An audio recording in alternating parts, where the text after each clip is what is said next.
Welcome everyone to Film Music House here at Sundance 2020, presented by Perspective. We are so excited to be here with composer Nathan Halpern, who has an incredible 3 films at the festival this year. Welcome, Nathan.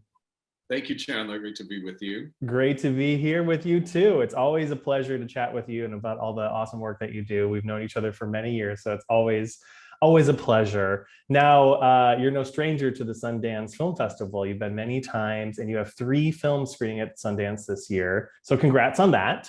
Why don't you briefly tell me the titles of the films you scored, and tell me what is your secret for picking films that get into the festival? Thank you so much. Yeah, it's a very exciting year for these films, and I'm really thrilled for all of them. The first film playing is called Watcher. It's playing in the narrative competition, and it's a film by Chloe Okuno, starring Micah Monroe, and it's a very stylish, heightened, beautiful thriller shot in Romania, in Bucharest, about a young woman who moves to Bucharest and is quite isolated and comes to feel that she is being watched or stalked by, she's heard that there's a serial killer on the loose. So it's quite an interesting, very exciting film. And then the next one is called Emily the Criminal, which is also a thriller in some sense, starring Aubrey Plaza as the lead character, Emily, written and directed by John Patton Ford.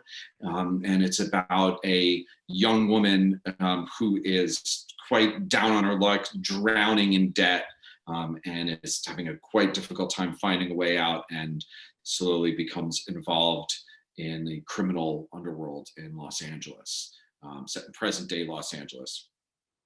Wow.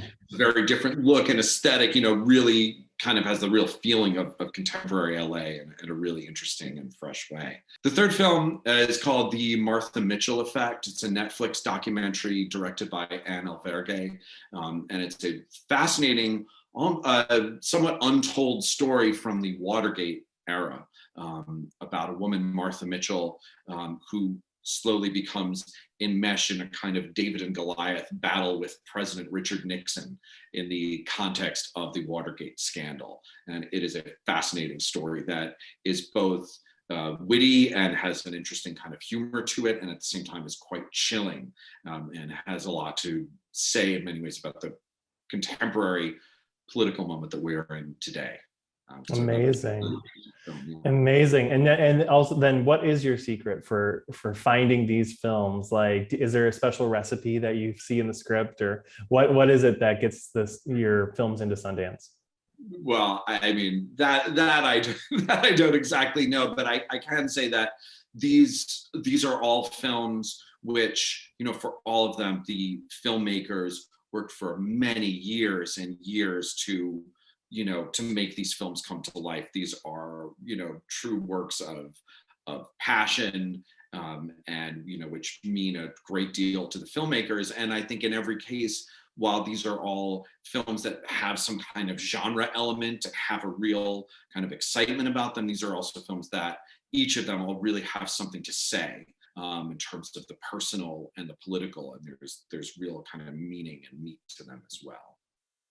Amazing. And of course, there's also the kind of secret recipe, so to speak, that Sundance loves to welcome back filmmakers that they've seen before. So if there's composers out there that always wonder, how do you get a film into Sundance? Well, try going after a filmmaker that's been there before, because it's very likely that their film is going to get in again.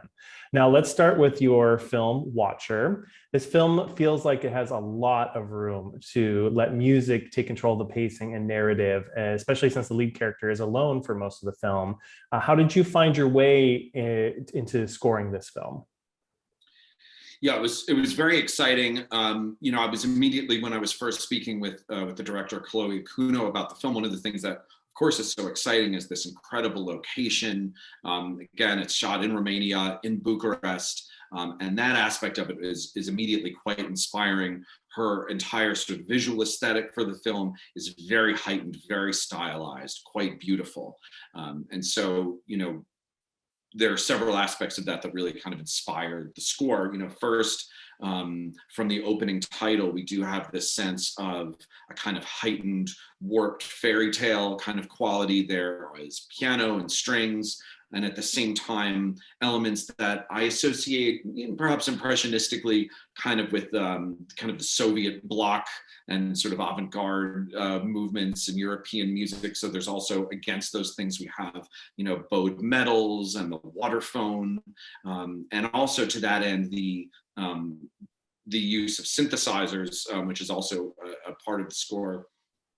In every case, those have a kind of, Soviet bloc quality to them, which also is sort of inspired by, this association with sort of the feeling of being in Eastern Europe, where, a lot of that sort of cultural history still can seem quite present.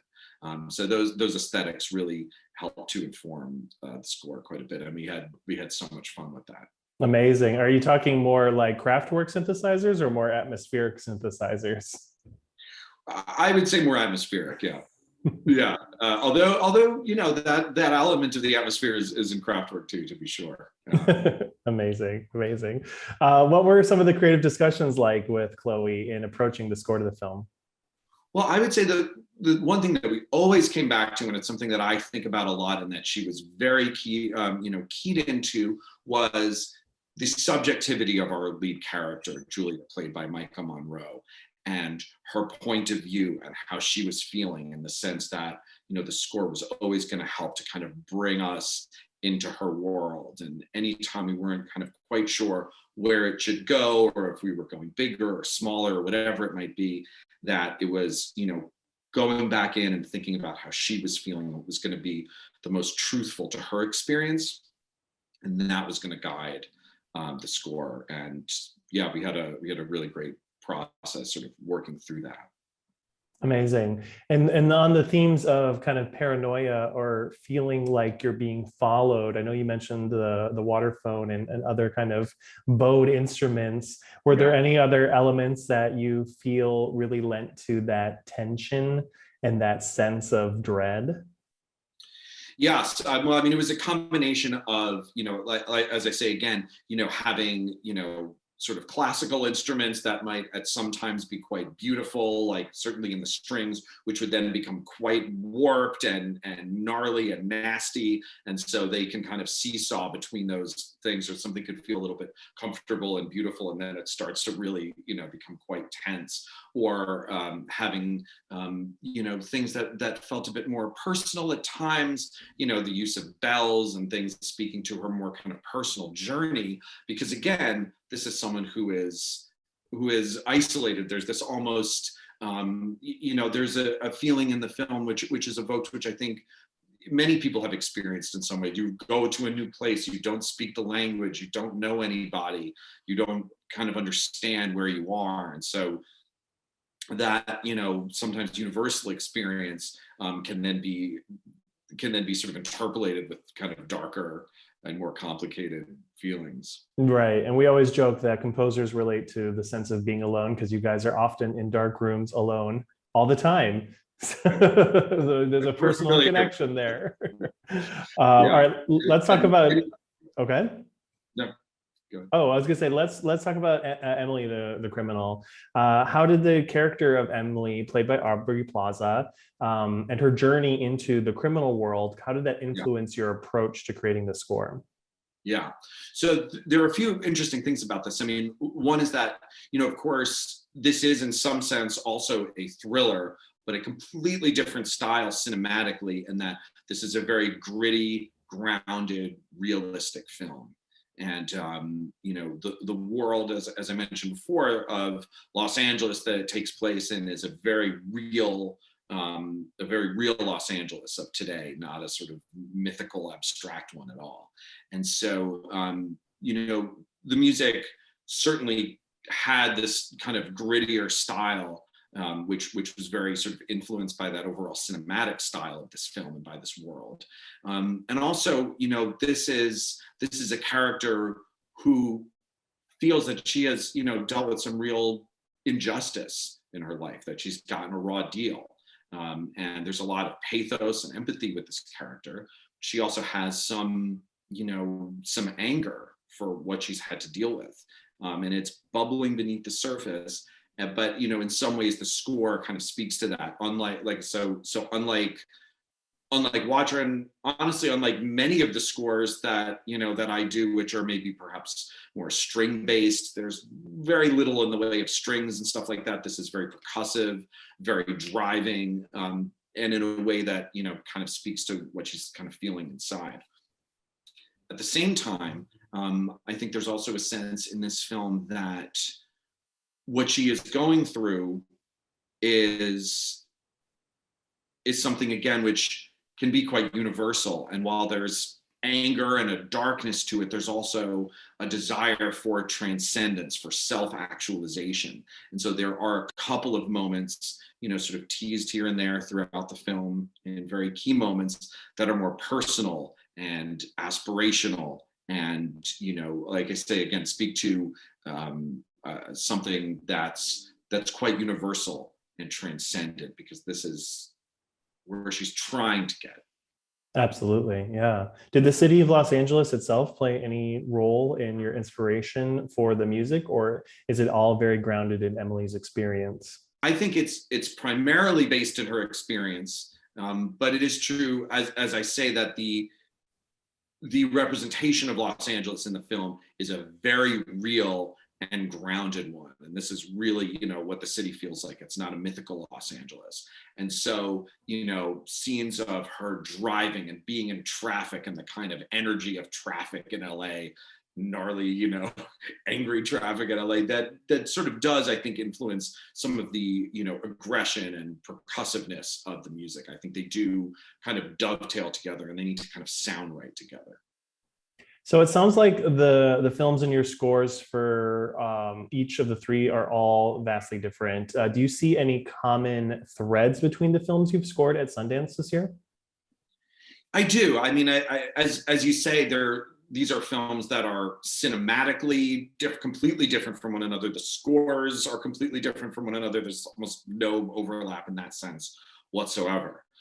However, I think that, one thing is that these films do all in some way share some aspect of having a foot somewhere in a kind of genre experience, and sort of with their aspects of thriller to these films. But at the same time, and the score engages with that to a certain extent. The score engages with the thriller aspect, but at the same time, probably the most important role that the score is playing in these films is to help connect us to our protagonists' subjectivity and experience, and to be as authentic and truthful about that as we can be, and to help make that connection with the audience. And as I say again, before, these are also films that I think all have quite a lot to say, both sort of personally, politically. They're very layered films with a lot of substance and meaning that I think will be really special experiences for for the audiences that get to see them. So I'm so excited that that these films are going to get this platform and have this honor of being at Sundance. Incredible. Well, congratulations again on having these three films at Sundance. It's been a great pleasure talking to you about Emily the Criminal, The Watcher, and I know we didn't quite get to your documentary, but everybody should go out and see all of these films. It sounds like Netflix already picked up the doc, so they can go see, you can watch that on the Netflix platform. Yeah. You want to make sure that to direct everybody to go, please check out Perspective Forum on Facebook and their Instagram. And also you can find more Film Music House videos on our YouTube channel. Nathan, thank you so much for being a part of this. Thank you so much, Jimmy.